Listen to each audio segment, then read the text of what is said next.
इसके लिए एक लंबी यात्रा करनी पड़ी है, आजादी की यात्रा। इस यात्रा में हजारों लाखों लोगों ने अपनी जान की कुर्बानी दी। 1919 जलियांवाला बाग।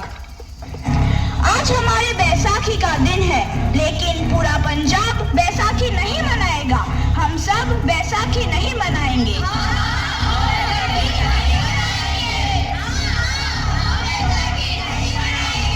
जब तक हम अंग्रेजों को भारत से बाहर नहीं निकाल देते, पूरा पंजाब बैसाखी नहीं मनाएगा। अच्छा, तो तुम सब हमारा विरोध करता है, भाग जाओ यहाँ से। इसका अंजाम बहुत ही बुरा होगा। हम नहीं जाएंगे, तुम लोग जाओगे। हमें नहीं, तुमको भारत से भागना होगा। Soldiers, fire!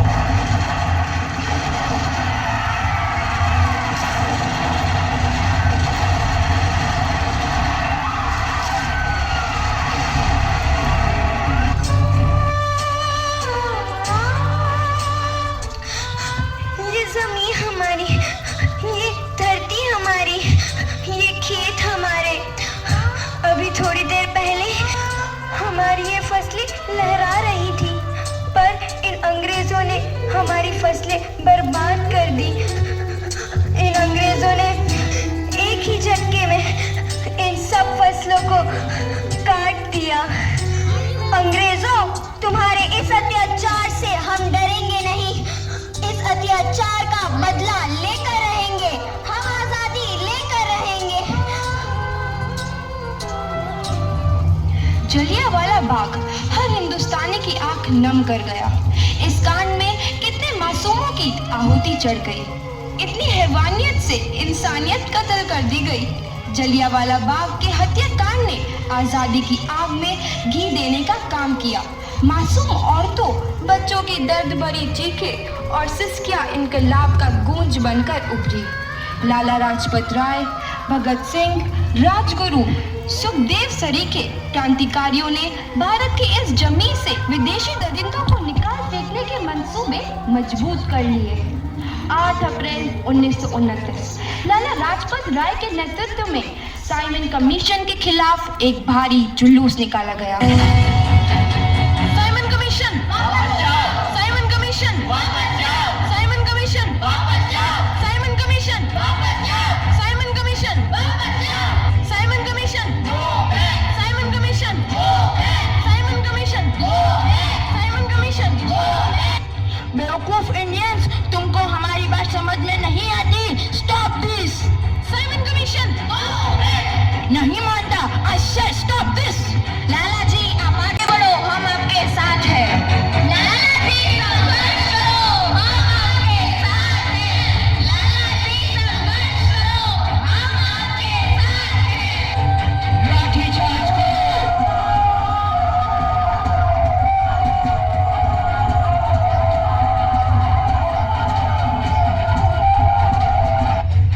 अरे लाला जी को तो बहुत गहरी चोट लगी है, उनका सर फट गया है। मेरे शरीर में लगी एक एक लाठी अंग्रेजी सरकार के कफन में कील का काम करेगी। ये आजादी की लड़ाई रुकनी नहीं चाहिए। ये जिम्मेदारी मैं तुम सबको सौंप कर जा रहा हूँ। लाला लाजपत राय की दर्दनाक मौत के बाद भगत सिंह, सुखदेव, राजगुरु वतन के इन मतवालों के खून में ऐसा उबाल आया जिसका सामना करना अंग्रेजी सरकार के लिए मुश्किल हो गया। अंग्रेजों को करारा जवाब देने के लिए स्कॉट और सैंडर्स को मारने की रूपरेखा रची गई।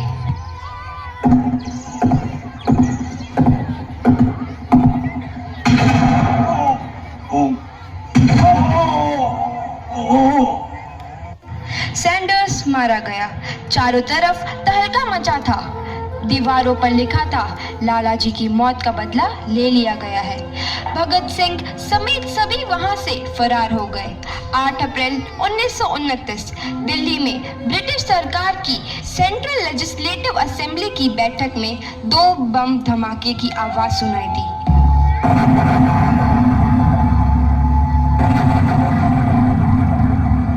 इन धमाकों ने अंग्रेजी हुकूमत को हिलाकर रख दिया। इस घटना को अंजाम देने वाले भगत सिंह, राजगुरु और सुखदेव ने अपने आप को अंग्रेजों के हवाले कर दिया। 1930 को अदालत ने अपना फैसला सुनाया। मुलजिम भगत सिंह, मुलजिम राजगुरु, मुलजिम सुखदेव को दफा 121 और दफा 302 के तहत ये अदालत तीनों को मुजरिम करार देती है और इस गुस्ताखी के लिए ये अदालत इन तीनों को सजाए मौत की सजा सुनाती है। सरफरोशी की तमन्ना अब हमारे दिल में है, देखना है जोर कितना बाजुए कातिल में है।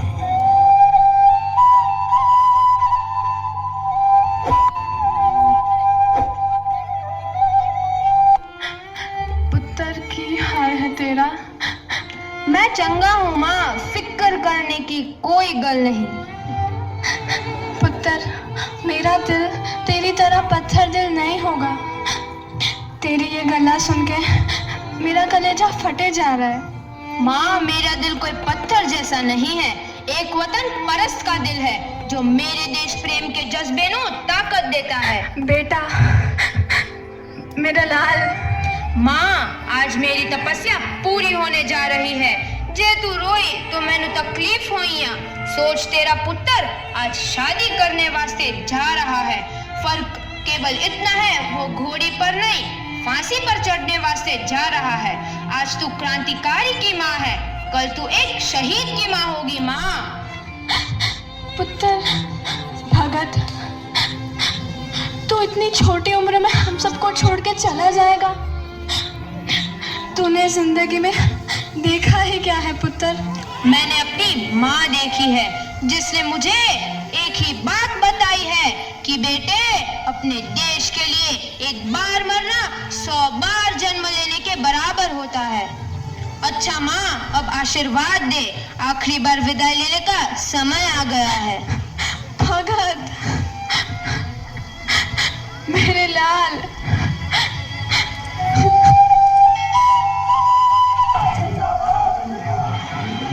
भगत सिंह, तुम्हारी कोई आखिरी ख्वाहिश? हमारे हाथ खोल दिए जाए। हम तीनों दोस्त एक दूसरे से गले मिलना चाहते हैं। उनके हाथ खोल दिए जाए।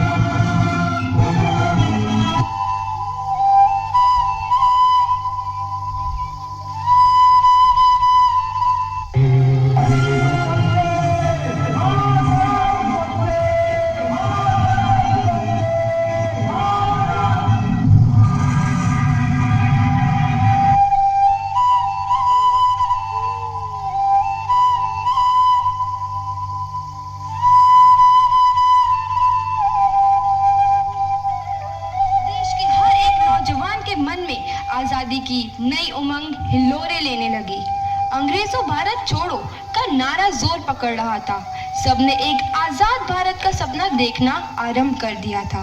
हर कोई अपने अपने ढंग से इस महायज्ञ में अपनी आहुति दे रहा था। सुभाष चंद्र बोस, रानी लक्ष्मीबाई, तात्या टोपे और मंगल पांडे जैसे शहीदों की कुर्बानी रंग लाई। 15 अगस्त 1947 को भारत आजाद हुआ।